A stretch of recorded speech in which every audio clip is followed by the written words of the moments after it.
ازيكم يا جماعه؟ عاملين ايه؟ ايه الاخبار؟ يا رب دايما تكونوا بخير وعيد سعيد عليكم وعلى كل حبايبكم باذن الله. طبعا انا بتاخر كتير عليكم بصراحه في الحلقات الطويله، لكن بيكون غصب عننا والله، لان الموضوع ده بيحتاج ريسيرش رهيب جدا، وانا طبعا اللي بعمل كل حاجه، انا اللي بكتب، انا اللي بصور، انا اللي بمنتج، انا اللي بعمل كل حاجه. الموضوع ده هنتغلب عليه الفتره الجايه باذن الله، وهيكون ناس موجوده معايا تساعدني في المونتاج على الاقل. كلامنا النهارده هيكون عن اليورو والمنتخبات المرشحه للفوز بالبطوله. قبل اي حاجه بقى وقبل ما نبدا الحلقه لازم اشكر صفحه على فيسبوك اسمها مقالات تكتيكا. الناس دولت كانوا عاملين مجهود محترم جدا وعاملين ملخص في كل الفرق اللي هتشارك في اليورو. بصراحه يعني فتحوا عيني على لعيبه كتير قوي كنتش واخد بالي منهم. انا ما تابعتش كل الدوريات اكيد، هم حطوا عينيهم على لعيبه في هولندا، لعيبه في المانيا، اتاكدت من الكلام ده كله، عملت ريسيرش برضو، شفت اللعيبه لعبت فين، بتلعب فين، شفت الماتشات الوديه الاخيره للمنتخبات، وقدرت ان انا اطلع بداتا حلوه قوي هتفيدكم كريفرنس وكحاجه لاي حد مش متابع اليورو او لسه ما يعرفش المنتخبات او ايه اللي هيحصل او المدربين هيلعبوا ازاي. ففي الحلقه دي هتعرف كل حاجه. اوعى تنسى ان انا احمد حمود، هو ده المهم. يلا بينا.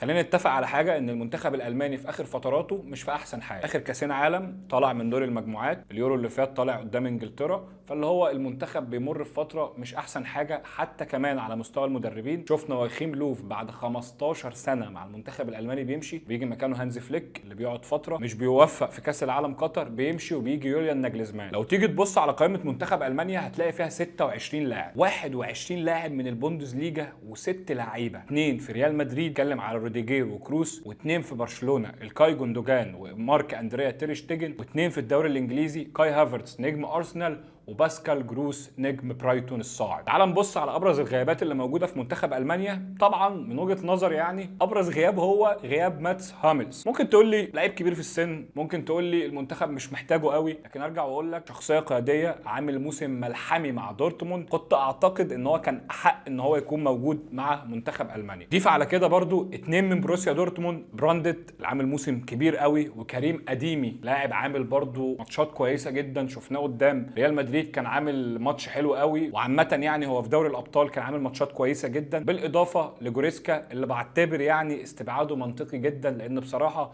انا ما بفضلش جوريسكا ومش بشوفه لاعب من اللي هو اللعيبه الكبيره اللي يستاهل ان هو يكون موجود في قائمه منتخب المانيا. نخش بقى على التشكيل. بص، ناجلزمان حسم موضوع حراسه المرمى ده بشكل كبير قوي. قال لك بص، انا الحارس الاساسي بتاعي هو مانويل نوير، مفيش تير شتيجن يا جماعه، محدش يسال السؤال ده. مانويل نوير هو الحارس الاساسي للمنتخب الالماني في يورو 2024 لو هو ما اتصابش او ما حصلوش حاجه. نخش بقى على خط الدفاع. في الاغلب هيلعب باربع مدافعين. تعال نقول اتنين اساسيين هو برضو قال عليهم ان هم هيكونوا موجودين، وهو روديجير نجم ريال مدريد، وهيلعب جنبه جوناسانتا اللي هو نجم ليفركوزن. اتنين لعيبه كويسه جدا، بالاضافه كمان لمين بقى؟ لشلوتر بيرك، اللاعب اللي كان مميز جدا مع دورتموند، لعيب شفناه في ماتش ريال مدريد بيقدر ان هو يطلع بالكوره يبني الهجمه، عنده الكره الطويله متقنه جدا، فممكن شلوتر بيرك هو اللي يكون في منافسه مع جوناسانتا. طبعا ناحيه اليمين محجوزه لكيميتش، هو هيلعب باربعه. ناحيه الشمال بقى اعتقد دافيد روم باك شمال نادي لايبزيج عامل موسم مميز جدا، واعتقد هو اللي هيكون موجود في ناحيه الشمال. خش الوسط الملعب. لو هتلعب باثنين على الدايره هنلعب 4-2-3-1. لو هنلعب باثنين على الدايره فكروس ومارتينيش لاعب باير ليفركوزن، اعتقد دول اقرب اتنين ان هم يكونوا موجودين جنب بعض. وطبعا ده منطقي في ظل خروج جوريسكا بره القايمه. انا كنت نفسي اقول لك ان بافالوفيتش هيكون خيار قوي، لكن للاسف بيقال ان هو عنده اللوز تقريبا فاستبعده من المنتخب، وجاب مكانه امري تشان اللي اعتقد برضه هيكون خيار موجود على الدكه كويس، ممكن يستعين بيه في بعض الماتشات، وخصوصا والله ان امري تشان مع سابيتزر في بروسيا دورتموند كانوا عاملين موسم هايل جدا جدا جدا. نخش بقى على الثلاثه اللي قدام كروس ومارتينيز. انا شايف ان جوندوجان يكون هو مركز 10 او هو اللي يكون قدامهم او هو اللي يقوم بدور صانع اللعب، لانه مع برشلونه كان كل ما يقرب من المناطق الاماميه بيكون خطر جدا. شايف برضو لو هتلعب على السرعات جمال موسيالا ناحيه الشمال، لروا سانيه ناحيه اليمين، وان كان انا ما بحب السانيه فممكن نشوف فلوريان فيرتز وجنبه جمال موسيالا قدام جوندوجان، ويبقى قدامهم كاي هافرتس، ويحصل لا مركزيه ما بين الثلاثه في الخط الامامي، شويه تلاقي هافرتس هو اللي نازل، شويه تلاقي فيرتز هو الفيرود، نفس الكلام على موسيالا. فاعتقد ده برضو حل ممكن يلجأ له ناجلزمان. خش على خط الهجوم برضو، معاك فلوكروج مهاجم خبره، ممكن تنزله اخر ربع ساعه. وممكن لو انت يعني مش محتاج مهاجم في الطريقه دي قوي، او محتاج حد محطه يسند عليه الاظهره او اللعيبه اللي جايه من ورا، فلوكروج هيقدم لك الدور ده كويس جدا. بالاضافه برضو لو بتلعب على عرضيات، فلوكروج هيقدم الحاجه دي كويس جدا. بالاضافه برضو ما تنساش ان عندك عنصر خبره قوي جدا على الدكه، توماس مولر، اللي بيقدر يلعب في اكتر من مركز. مش عايزك تنسى برضو لعيب مهم جدا اسمه دينيس اونديف، لعيب عنده 27 سنه، بيلعب في شتوتجارت، مسجل 18 هدف وعامل 7 اسيست السيزون ده في البوندسليجا، فخيار كويس جدا برضو موجود. الخلاصه بقى من وجهه نظري، المنتخب الالماني بيمتلك تشكيله قويه جدا ودكه قويه جدا وخيارات في كل المراكز. وفوق كل ده بقى لو تيجي تبص على لاعب في فرقته او في الدوري بتاعه عمل ايه، هتلاقيه فورمته حلوه جدا ومؤدي كويس جدا. فوق كل ده بقى البطوله في ارضهم. تتوقع بقى من وجهه نظرك هل المانيا ممكن تعملها؟ ولو حتى ما عملتهاش، اخرهم هيوصلوا للدور الكام؟ جه ميعادنا دلوقتي بقى مع منتخب اللاروخا، منتخب اسبانيا، اللي فيه علامات استفهام كتيره قوي على ديلافوينتي وعلى اختياراته وعلى التشكيله. فتعال نشوف منتخب اسبانيا بيقول ايه. في حراسه المرمى رايا عامل موسم ممتاز جدا مع ارسنال واخد الجولدن جولفز، لكن الكفه هتروح لاوني سيمون اللي عامل موسم جامد جدا جدا جدا مع اتلتيك بلباو مع فالفيردي، وهو اللي بيلعب مع منتخب اسبانيا الفتره الاخيره. فاعتقد هو هيكون الحارس الاساسي لمنتخب اسبانيا ان ما كانش فيه مفاجات. يعني مشكلتي مع ديلافوينتي بقى في منتخب اسبانيا اللي هو يا معلم انت عندك كام لاعب في خط الدفاع عشان تستبعد كم اللعيبه دي، عشان تستبعد كوبارسي مثلا وتسيبه للمنتخب الاولمبي. بيقال ان سبب الاستبعاد ده ان برشلونه خيرت منتخب اسبانيا او الاتحاد الاسباني ما بين ان كوبارسي يا يلعب مع المنتخب الاول يا يلعب في الاولمبياد عشان ما يحصلش فيه زي ما حصل مع بدري، وفضل الاتحاد الاسباني ان كوبارسي لا يروح يلعب في الاولمبياد. انت عندك مين يا عم ديلافوينتي؟ طيب يعني انت ما عندكش اسامي قويه. ناتشو عنده 34 سنه، اسم مش قوي مع كامل الاحترام ليه، وبرده معاك لابورت راجل عنده 30 سنه بيلعب في النصر السعودي، بالاضافه لوجود نورماند مدافع ريال سوسيداد اللي اعتقد بشكل كبير هو اللي هيشارك لابورت في الاثنين اللي هم قلوب الدفاع. الشيء الغريب برده اللي عامل لي خرم في دماغي وقعدت افكر كتير، مستبعد بيدرو بورو ليه؟ يعني مستبعد بيدرو بورو وجايب خيسوس نافاز اللي عنده 38 سنه. خيسوس نافاز لعيب كبير قوي، بس هل طبعا الاثنين مش هيلعبوا لان كارفاخال هو اللي هيكون اساسي، بس هل لو كارفاخال وقع هل خيسوس نافاز هيقدر ان هو يستحمل الضغط ده لحد اخر البطوله؟ هل مثلا مع وجود قدامه ظهير مثلا زي لامين يامال هيقدر ان هو يغطي عليه دفاعيا؟ اعتقد هتكون صعبه جدا. يعني استبعدت برضو الباك الشمال ميجيل جوتيريز اللي عامل موسم جامد جدا مع جيرونا وريال مدريد بيتكلم عليه وهيقطع اعارته وهيرجعه تاني للفريق، استبعدته خالص وجبت مكانه كوكوريلا. كذا قدم كوكوريلا مع تشيلسي عشان تستدعيه. انا معاك ان كوكوريلا ممكن يلعب قلب دفاع يعني ناحيه الشمال دي. طب ليه ما جبتش جوتيريز مثلا؟ حتى موسكيرا يا اخي اللي عامل موسم كبير جدا مع فالنسيا انت برضو مستبعده. اختيارات غريبه جدا، وانا شايف ان دفاع منتخب اسبانيا ضعيف بصراحه. بس خلينا نكمل. هو في الاغلب هيلعب 4-3-3. خش بقى على الثلاثه اللي في وسط الملعب. اعتقد ان في 2 اساسيين مش هيخرجوا من الملعب، وهم رودري نجم مانشستر سيتي، احسن 6 موجوده في العالم، لاعب متكامل بصراحه بوجهه نظري، يعني نسخه المطوره من سيرجيو بوسكيتس، بالاضافه لبدري اللي عامل شغل كويس من ساعه ما رجع مع برشلونه من الاصابه. حتى الماتشات الوديه الاخيره فورمته حلوه كويسه مبشره، لو ما اتصابش اعتقد ان هو هيكون ليه دور قوي جدا مع اسبانيا في اليورو ده. الثالث بتاعهم بقى لحد دلوقتي احنا مش عارفين هو مين، لكن خليني اتوقع معاك. فابيان رويز عامل موسم كويس جدا مع بي اس جي مع انريكي. فيرمين لوبيز حدث ولا حرج مع برشلونه، الراجل ممتاز جدا والراجل لعيب جوكر، ممكن تستخدمه طرف، ممكن تدخله في عمق الملعب، ممكن تلعبه شادو سترايكر. لعيب لما كنا بنشوفه بيعمل الادوار ديت مع برشلونه كان بيبقى خطر جدا. ما تنساش برضو ان عندك اليكس باينا لاعب فيريال صانع لعب محترم جدا، واعتقد ان الكفه ممكن تروح لباينا. ده غير بقى انك عندك خيارات متعدده في وسط الملعب تاني، عندك اولمو وزوباميندي واوريزيبالا. برضو حاجه من الاستبعادات الغريبه اللي عاملها ديلافوينتي في قائمه منتخب اسبانيا اليكس جارسيا، بقاله موسمين عامل موسمين خرافه في اسبانيا، من افضل لعيبه الوسط خارج ريال مدريد وبرشلونه في الدوري. برضو راجل مستبعد. ونسيت برضو اقول لكم ان لورينتي مستبعد. لورينتي اللي لعيب ممكن يديك فرايتي في كذا مركز في الملعب، باك يمين باك شمال وسط الملعب، برضو مستبعده. ماشي يا عم ديلافوينتي، خلينا وراك لحد ما نشوف ايه النهايه. خش لها على خط الهجوم بقى مكون من 3، وانا مغمض كده هقول لك ناحيه اليمين لامين يامال، ناحيه الشمال طبعا نيكو ويليامز مفيش خلاف على ده، وراس الحربه اعتقد هو بيحب الاعتماد على موراتا على حساب خوسيلو، لكن خوسيلو برضو كان ليه ادوار مؤثره في دوري الامم الاوروبيه ولما بينزل كبديل بيقلب الدنيا ويشقلب الدنيا، وشفناه مع ريال مدريد. فممكن الخيارات تنحصر ما بين الاثنين ده، بس انا بقول لك هو بيفضل موراتا. ايوزي بيريز اول استدعاء رسمي ليه مع منتخب اسبانيا في بطوله رسميه، راجل عنده 30 سنه، كان عامل موسم ممتاز جدا مع ريال بيتيس وخاصه فتره الاياب، فيستاهل ان هو يكون موجود في القائمه دي. الخلاصه منتخب اسبانيا سيء جدا دفاعيا، لكن عنده خيارات متعدده جدا في وسط الملعب وفي خط الهجوم. ونرجع ونقول برضو ان الجيل ده هو جيل اقل كتير قوي من الاجيال اللي فاتت لمنتخب اسبانيا. فخلينا نشوف، وقول لي بقى توقعك منتخب اسبانيا هيوصل لفين في اليورو ده. خش لي على انجلترا بقى.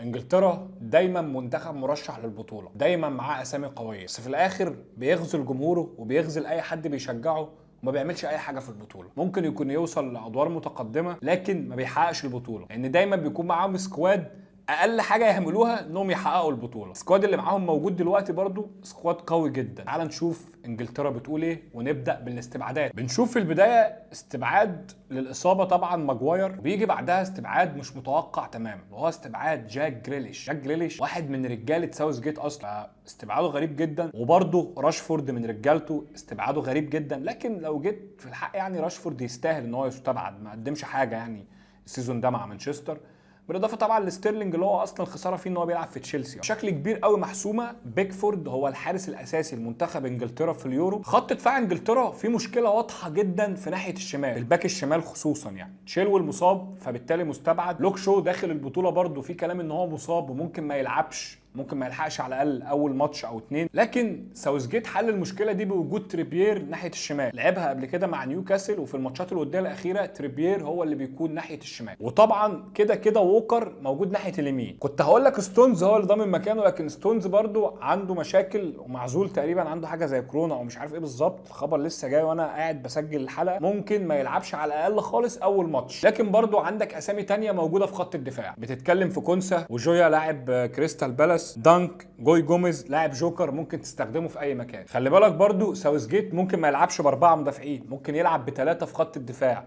ساعتها الخيارات اللي موجوده في الدفاع ممكن تريحه اكتر، على الاقل انت ضامن 2 تريبير ووكر، وممكن بقى تشوف مين الثالث اللي هيلعب. لو ستونز جاهز ماشي، مش جاهز في غيره، في دانك وفي جويا زي ما قلت لك. برضو في حاجه مهمه جدا، لو هتلعب ب4 وستونز مصاب فممكن نشوف ووكر بيخش كمدافع تاني، ممكن نلاقي ارنولد هو اللي موجود ناحيه اليمين، بس برضو هنرجع للمشكله الازليه لارنولد، مساحات الكبيره اللي في ظهره، فممكن نشوف ووكر عادي في مركزه هو اللي باك يمين. طيب يا حموده، هل ممكن نشوف ارنولد بيلعب في نص الملعب، المركز اللي اصلا ساوث جيت موظفه فيه؟ والله جايز، بس اعتقد وسط الاسامي اللي موجوده دي هيكون الموضوع صعب، لان تعالى نخش على نص الملعب نلاقي ان ديكلان رايس حاجز مكانه بشكل اساسي. مين هيكون جنبه؟ هل بلينجهام ولا جالاجير؟ مش عارفين بصراحه. ولا ممكن نشوف ماينو؟ هنشوف. لو موجود جنبه بلينجهام هنشوف الثلاثه اللي قدامه، فودن، بالمر، ساكا. فودن مثلا ممكن يروح ناحيه الشمال، بالمر هو اللي ممكن يكون صانع اللعب، وساكا كده ناحيه اليمين. طيب لو شفنا جلاجر ممكن نشوف قدامه بلينجهام هو اللي بيلعب دور اللاعب رقم 10 اللي كان بيلعبه مع ريال مدريد اغلب الوقت، ممكن نشوفه بيخش كتير كمحطه او بيخش في عمق الملعب. الحاله دي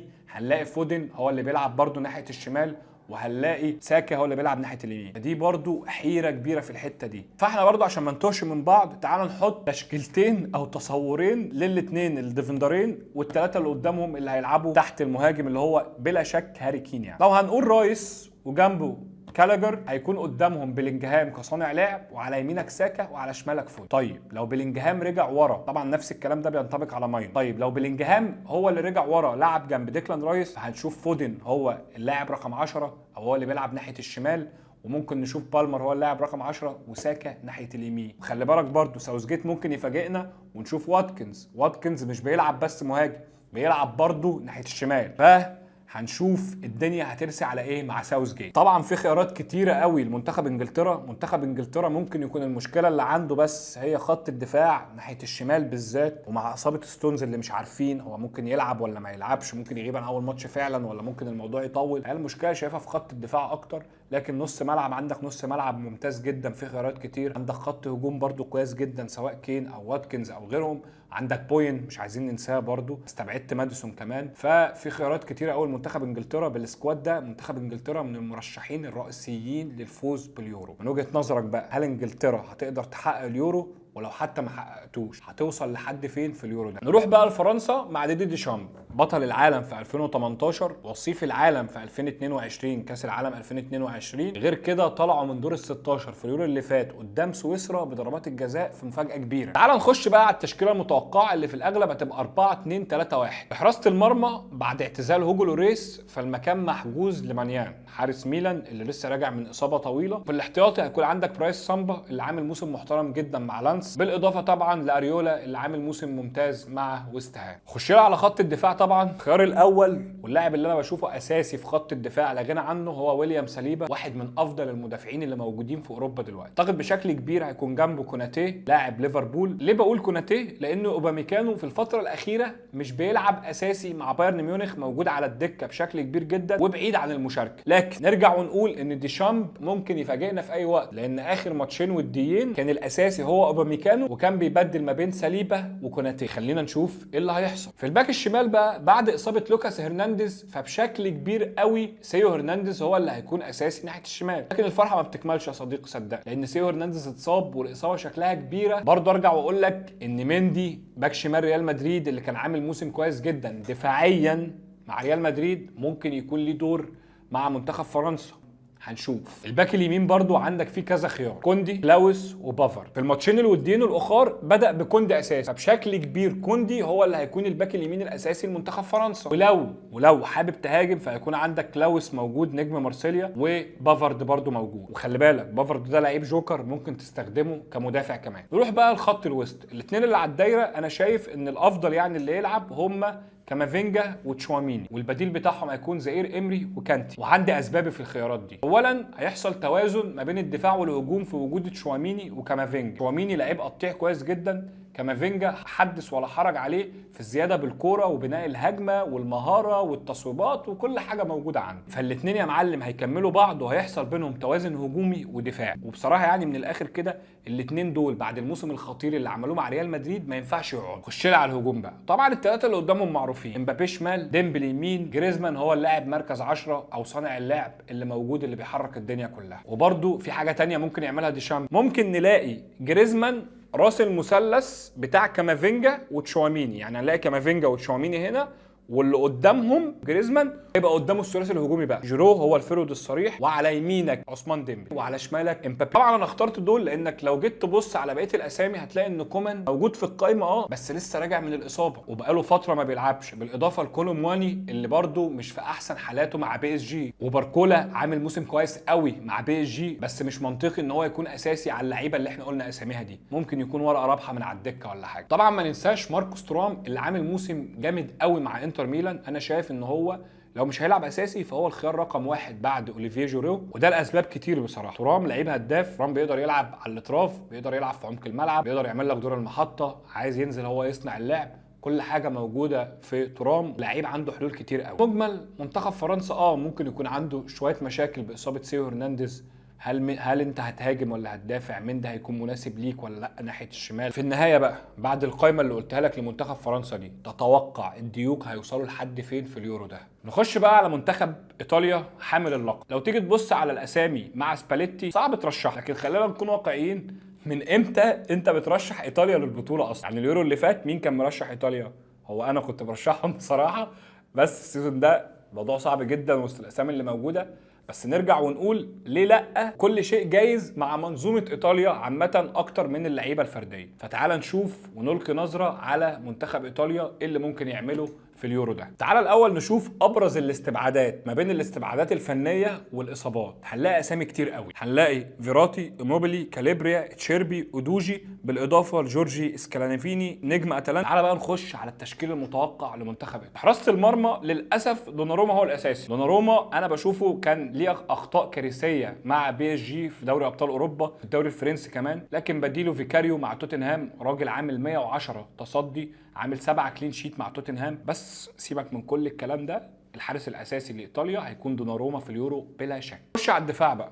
اخر ماتش قدام تركيا لعب ب3 مدافعين، وقبليها في ماتش البوسنه لعب ب4 مدافعين. التصفيات برضو نفس الكلام، يعني هو لحد دلوقتي مش ثابت اذا كان هيلعب بثلاثه ولا باربعه. فتعالى بقى نقول كم مدافع ممكن ما يطلعوش من التشكيله الاساسيه، وممكن برضو يطلعوا عادي، يعني احنا بنتوقع. انا شايف ان دي ماركو حاجز مركزه ناحيه الشمال، ودي لورينزو برضو نجم نابولي حاجز مركزه ناحيه اليمين بحكم خبرته. لكن برضو خلي بالك من حاجه، راؤول بيلانوفا لاعب تورينو بيلعب باك رايت ومن نجوم السيزون ده في الدوري الايطالي، ممكن يكون له دور لو هيلعب بتشكيله 3-4-2-1 زي ما حصل في ماتش البوست. خليني اقول لك ان باستوني حاجز مركزه في قلب الدفاع، وان كان الحيره كلها مين هيلعب جنبه، سواء هتلعب بثلاثه او حتى باربعه. الاراء والتوقعات كلها بتروح للمفاضله ما بين اسمين، كاليفوري لاعب بولونيا وبونجورنو لاعب تورينو. ومش عايزين برضو ننسى كامبياسو اللي مقدم موسم ملحمي مع يوفنتوس، ودارميان مع انتر. فهيكون في حيره لسباليتي في المركز ده، ومع اول مباراه هنشوف هو هيعمل ايه وهيلعب ازاي. لو هيعتمد على 3-4-2-1 او 5-3-2 فممكن ما يبقاش في حيره، لانك ممكن تلعب بدرمايان وبنجورنو وباستوني ودي لورينزو ودي ماركو، وهيكون كمان عندك بدله زي كامبياسو وبيلانوفا. في نص الملعب بقى لو باريلا جاهز اكيد هيكون اساسي، لان في كلام بيقول ان هو مصاب وممكن ما يلحقش اول ماتش. لو هو جاهز ده دينامو نص الملعب بتاع ايطاليا ما ينفعش يطلع من التشكيل. فيراتزي ممكن ما يكونش بيلعب كتير مع انتر، لكن هو من الاسماء اللي بيعتمد عليها سباليتي مع الاتزوري، ونفس الكلام بينطبق مع بليجريني نجم روما. وفي اوراق كتيره برضو في نص الملعب ممكن تستخدمها زي جورجينيو مثلا وكريستانتي نجم روما كمان. وخلي بالك بقى ايطاليا عندها جوهره اسمها فاجيولي ده كان بيلعب في يوفنتوس، لاعب عنده 21 سنه،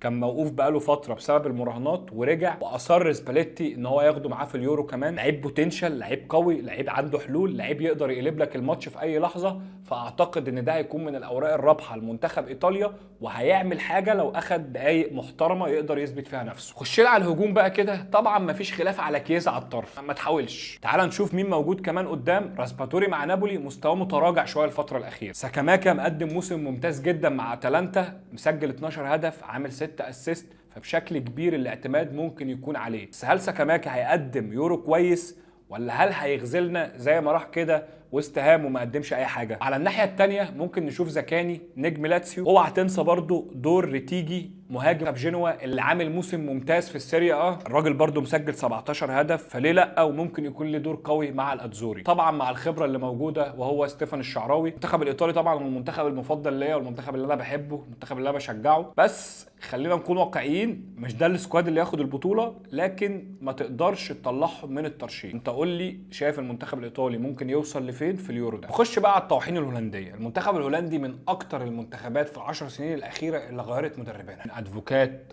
فرانك ديبور وفان خال وغيرهم، وصولا لرونالد كومان اللي بيقضي مع المنتخب الهولندي ولايته الثانيه. بس لو بصيت على القائمه والله هتلاقيها قائمه مبشره، عندك ميكس ما بين الشباب والخبره، عندك خيارات في المراكز، دفاع كويس ودكه كويسه، فليه لا؟ تعالى بقى نخش على حراسه المرمى. كومان كان اعتماده على بارت حارس برايتون كحارس اساسي طول الفترات اللي فاتت، وده حصل وقت ما كان فليكن مصاب مع برينت. الاثنين حراس كويسين بصراحه، عاملين مواسم مميزه مع فرقهم، وان كان بارت بيلعب برجله احسن، بس لو تشوف اخر ماتشين وديين بارت هو اللي كان الاساسي. فاعتقد بارت ممكن بشكل كبير يعدي 70% ان هو يكون الحارس الاساسي لمنتخب هولندا في يورو 24. خش بقى على خط الدفاع، بسم الله ما شاء الله الله اكبر، يعني خط دفاع فيه اسامي حدث ولا حرج. بتتكلم على فان دايك، فان ديفين، فراي، دي ليخت، بالاضافه لاكي طبعا. فلو تيجي تبص على الاسامي دي هتلاقي 2 على الاقل حاجزين مكانهم بشكل اساسي، وهم فان دايك واكي. تعال نبدا بفان دايك. فان دايك هيكون طبعا قلب دفاع، بس الحيره مين اللي هيلعب جنب، فان ديفين ولا فراي ولا دي ليخت؟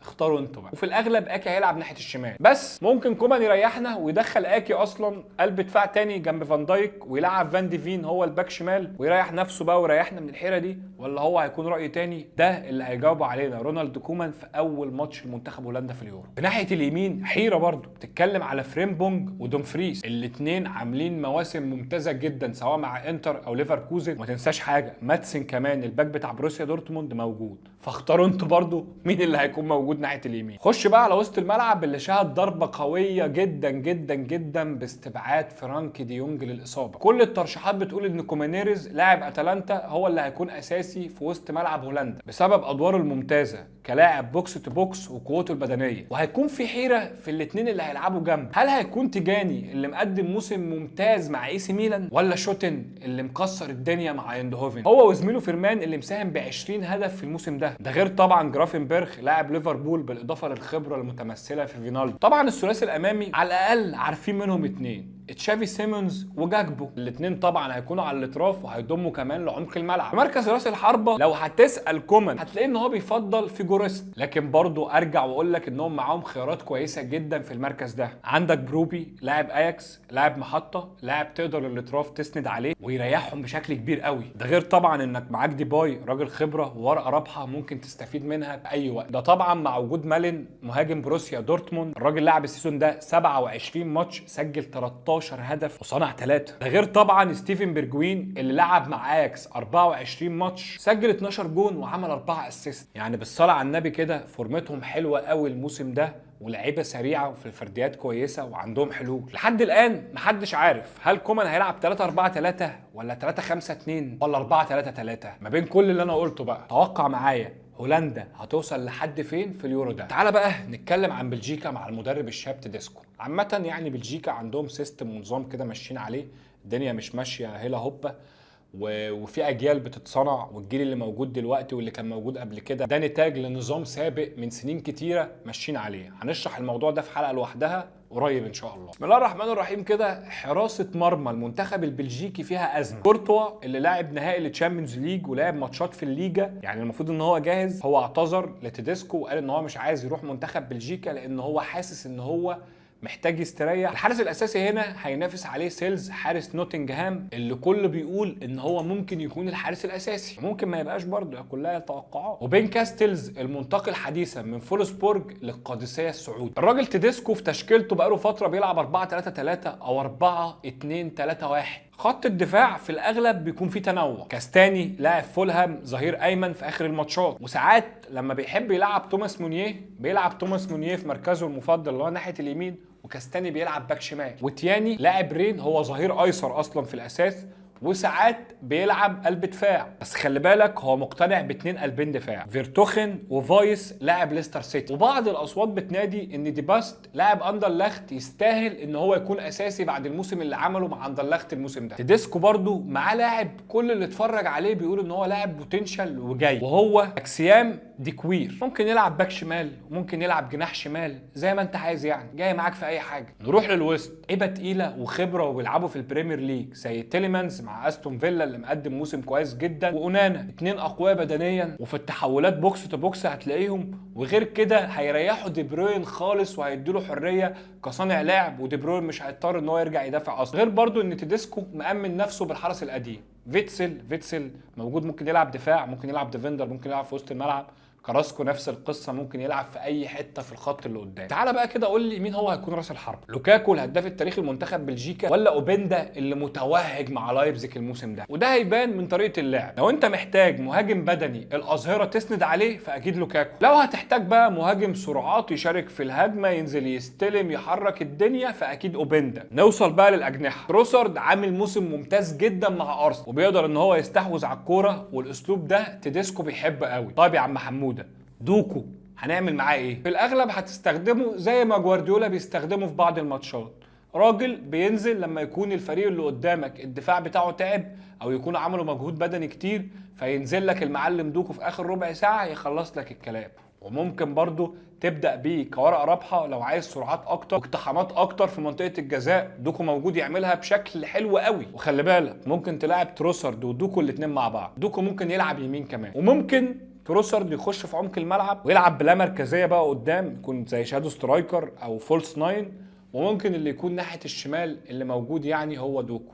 لكن في الاغلب هيكون تروسارد ناحيه الشمال، وهيكون في مهاجم اما لوكاكو او اوبندا. واعتقد في ناحيه اليمين في الاغلب الكفه هتروح لباكايوكو اللي عامل موسم مميز جدا مع ايندهوفن. ما تنساش برضو ان عندك ديكاتلير اللي يقدر يلعب جناح وفي عمق الملعب ومركز 10، وده هيكون ورقه رابحه ممكن تقلب الدنيا. لعيب عنده 23 سنه بس امكانياته كبيره جدا جدا جدا. من وجهه نظرك بقى بعد اللي حكيته لك عن بلجيكا ده، تفتكر بلجيكا هتروح لحد فين في اليورو ده؟ نخش على البرتغال بقى، بطل نسخه يورو 2016. وهل ده بقى ممكن يكون اخر بطوله دوليه لكريستيانو رونالدو؟ هو كده كده اخر يورو يعني اعتقد. هل هتكون اخر بطوله دوليه ولا رونالدو لسه ناوي يكمل لكاس العالم 26. الله يديك طولة العمر ابو جونيور.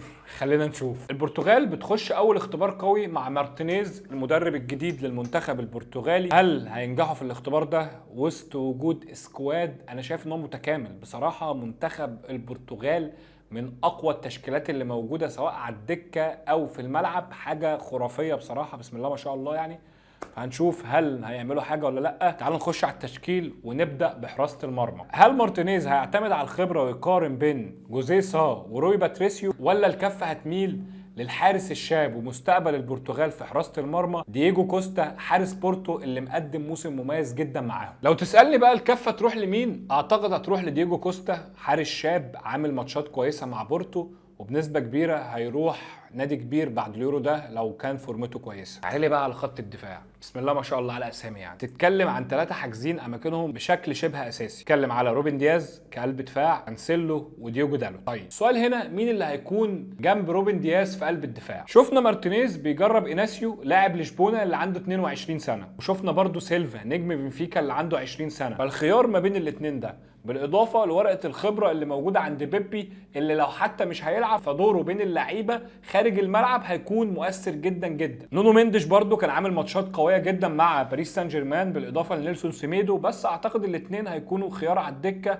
وان كانت الاولويه على الدكه لنونو مينديش. خش على وسط الملعب بقى هتلاقي انواع لعيبه كتير. عندك روبن نيفيز لاعب الهلال، عندك ماتيوس نونيز لاعب مانشستر سيتي، بالاضافه لبيدرو نيتو اللي ما لعبش من شهر 3 اللي فات، وده كان عليه علامه استفهام بقى، لان الصحف كلها كانت بتتكلم ان ترينكاو نجم نادي لشبونه كان المفروض يكون له دور مع منتخب البرتغال، وغونزاليفيس مع بنفيكا، وجوتا سيلفا اللي كان عامل موسم مميز جدا مع فيتوريا جيمارايش لاعب مواليد 99 العمر قدامه كبير برضه لسه. بس تحس من نظره كده ان مارتينيز بيفضل اللعيبه الخبره اللي لعبت مع المنتخب قبل كده، ولو هو بيغامر فبيغامر في اقل واضيق الحدود. والشيء في نص الملعب الوحيد اللي ضامن مكانه بشكل اساسي واحنا مغمضين كده برونو فرنانديز. مين هيلعب جنبه؟ اعتقد فيتينها بشكل لا خلاف عليه. ليه فيتينها؟ لانه لعيب مميز بصراحه، لعيب من اللعيبه اللي لفتت نظري السيزون ده في اوروبا كلها، لعيب يستاهل مكان اكبر من باريس سان جيرمان بكتير. ليه بقول لك كده؟ الراجل هيساعدك في بناء اللعب، دفاعيا كويس، هجوميا بالانطلاق بالكره كويس، بيسدد حلو قوي، لعيب حلو قوي في وسط الملعب. وجنبه من وجهه نظري ممكن نحط الموهبه اللي هتكون حديث اوروبا اكتر واكتر بقى بعد اليورو ده، وهو جواو نيفيز موهبه نادي بنفيكا. ممكن كمان نحط جنبه بالينها،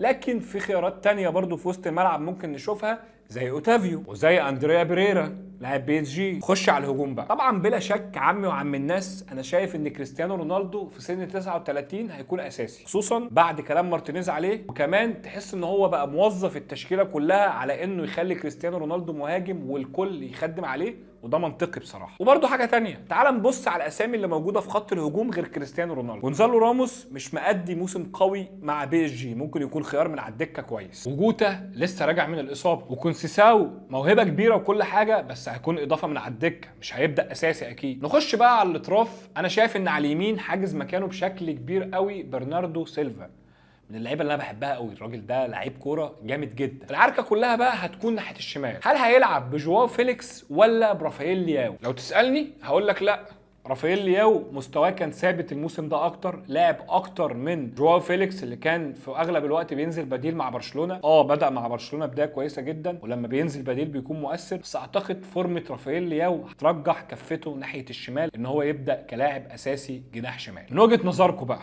بعد السكواد القوي سواء على الدكه او في الملعب للبرتغال، هل المنتخب البرتغالي ممكن يحقق اللقب ده ولا صعبه؟ لو مش هيحققه هيوصل لحد فين في اليورو؟ فكروا معايا بقى وقولوا لي في التعليقات، استني رايكم.